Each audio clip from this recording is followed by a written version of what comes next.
Today we have environmentalist Sailesh Rao. He's working as hard as he can to prevent the human race from going extinct. He's founded a non-profit called Climate Healers. He's co-produced 4 documentaries, 2 of which ended up on Netflix, called What the Health and Cowspiracy. He produced Cowspiracy along with Leonardo Dicaprio. His goal is to build a vegan world by the year 2026. Some of you may not agree with all of the things he says, but I urge you to keep an open mind. Let's go meet Sailesh.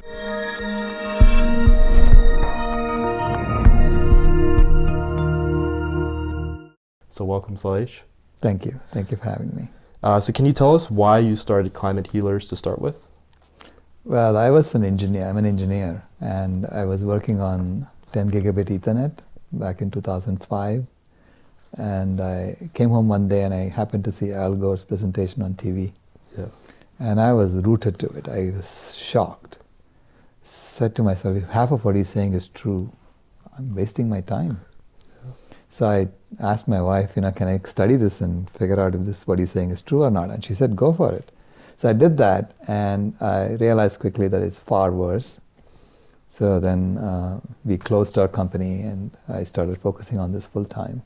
Very cool. And I wrote to Mr. Gore. I got trained by him in the second batch of people that he trained. Wow. And then after that, I gave his presentation for a year. And then decided I needed to do something on my own. So that's when I started Climate Healers. What kind of training did you go through with Al Gore?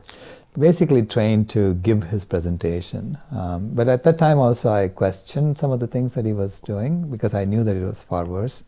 So I asked him about animal agriculture, and he basically turned to Roy Neal, his chief of staff, and said, how did this guy get in here? So I was clear at that time that that was something he didn't want to talk about. Because of some rooted interest in industry, is that why? I think fundamentally Al Gore is trying to preserve civilization as we know it. Okay. So which means he's trying to preserve the current hierarchical setup and the privileges of the elites and all these things, and he's trying to preserve that, and that's why he doesn't want to talk about the foundations of this problem, which is really our violence towards nature. And for your documentary of Cowspiracy, you actually co-produced that with Leonardo Dicaprio. So how did that come about? How did he get involved with the project? Well, actually it was co-produced by Kip Andersen and Keegan Kuhn, and Leonardo Dicaprio and I and several others are executive producers. So which is actually a smaller role in the sense that producers have to find the people who have to interview and all that, and that's what Kip and Keegan did. What Leonardo DiCaprio did was to get us on Netflix. And so he saw the movie and he wanted to put it on Netflix. So his team then went through the movie, looked at all the facts, and they vetted them. Yeah. And in that process, I got involved with Keegan and Kip to defend what he had already said in the movie. Okay. So the movie came out in 2014. It got on Netflix in late 2015 or early 2016, around that time.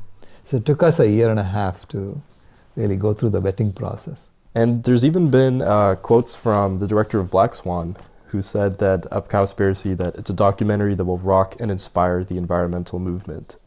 So that's one that really got big, it sounds like, even in the Hollywood space. Yeah, it's in fact, if you ask vegans, what made you go vegan? Yeah. The number one reason is they watched a documentary. Okay. And of the documentaries, Cowspiracy and What the Health accounted for about 50% of the people who went vegan. Wow. No, that's an amazing initiative that after 20 years in tech that you saw the problem and took action on it. Most people will not do that. When I started studying all this and I was getting more and more depressed about how bad things were, and then I always thought, who am I to start working on solutions like this, right? I mean, do I really have all the tools to do this? Maybe someone else should do it. Someone else should do it. So I'm looking for others to do it. And it turns out that in a group, observing the suffering of others, okay, people don't really step forward, take action. Bystander effect. Bystander effect, right? But it turns out that the bystander effect is ameliorated if the suffering person looks at one person in the group and says, can you help me out? Yeah. Okay? And that's what my granddaughter did to me. She said, can you make sure that no animals are killed by 2026? And she's suffering, okay? Because she's suffering when someone eats in front of her, she suffers. Because she sees her family being eaten.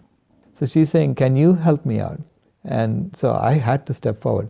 It turns out the bystander effect, 80% of the people would step forward and help if the person who's suffering looks at that person and says, can you help me out? That's what happened to me, and so now I'm saying, okay, I'm it. I'm going to at least start it off and see, let's work on it. Get people involved, see if we can come up with a system of normalized nonviolence. And I think you mentioned there was a powerful fable in this book. Is that something you wanted to tell the viewers about? Oh yes, you see, we have been trained to think that we are separate from nature. So I had that, In fact, I was in this sanctuary in the Western Ghats of India, and I felt perfection. Everything was perfect. Every animal, every insect was playing its part, right? And the whole ecosystem was so full of life that at night I could not even hear my sister talk. There's such a loud din of insects all around me. So I asked the owners, who were like a couple from New Jersey, came and did this. I asked them, how did you do it? They said, oh, we just tore down the fences and let the animals come and do their thing. We didn't have to do anything, besides planting a few trees to begin with. And they said the animals came and dropped their seeds and new trees were born. They said, but one thing we had to do was to patrol the land and make sure that no human being comes inside. And at that time I felt like, I don't belong in nature. And I don't belong in my own birthplace because I was born in that forest, just 200 miles from where this sanctuary was. So that's the story of separation we have told ourselves, that we don't belong in nature. We are out of nature, right? We got kicked out of Eden. So then I found that there is a story in our Hindu tradition, in our ancient Indian tradition, that mimics the same story of the knowledge tree in the Bible, but it's a different story. And that story helped me understand the story in the Bible and make sense of all this, right? So that story begins with children. So the children play the role of Adam and Eve, and there's a rich uncle who plays the role of the serpent. Okay? So the children were playing with sticks and stones and rag dolls on the floor of their hut in the middle of the forest. And their uncle comes to visit them. And the uncle says, hey, why are you playing with these trifles when the cosmic fig tree is right outside your hut? So it's an upside down tree with its fruits on the ground, its roots in the sky. And all you have to do is go under the tree and wish for anything you want and it'll give it to you. It's a wishing tree. Children don't believe him. How can there be an upside down tree that you wish and you give it to you? So they wait until the uncle leaves and then they rush to the tree and they start wishing. They wish for sweets and they get them. And they gorge on the sweets and they get stomachache. They wish for toys and they get them. And they play with the toys and they get bored. They wish for fancier toys. That leads to greater boredom. There was something about this tree that they did not understand. It grants you what you wish for, and along with it comes the exact opposite. Because that's how the universe is built, of dualities. Okay? Children didn't know that. All they knew is that they couldn't stop wishing under the tree, and the more they wished, the more miserable they were. Okay? Then they get to be young men and women. And now they're wishing for what young men and women wish for. The four main fruits of the tree were sex, fame, money, and power. And with each comes its opposite, and the result was more misery and suffering for the young men and women. Then they get to be old men and women. Okay? And they congregate under the tree in three different groups. The first group says, we were so happy when we didn't know about this tree. It has all been a hoax and a farce. And the story says they were fools, for they hadn't understood the tree. The second group was even more foolish, for they come under the tree and they say, if we could go back and wish for different things, I'm sure we would have been a lot happier. So they were bigger fools than the first. And the third group was the most foolish of the lot. For they come under the tree and they say, we are so miserable, we wish we were dead.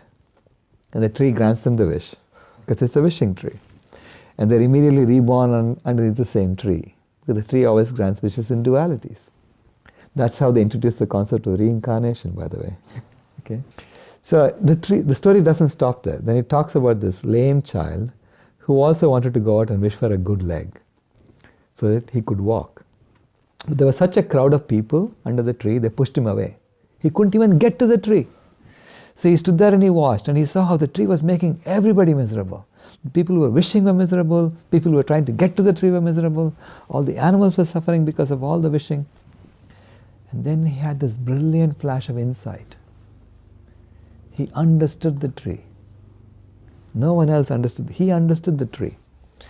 And he began to see the brilliant cosmic swindle that was being performed under the tree.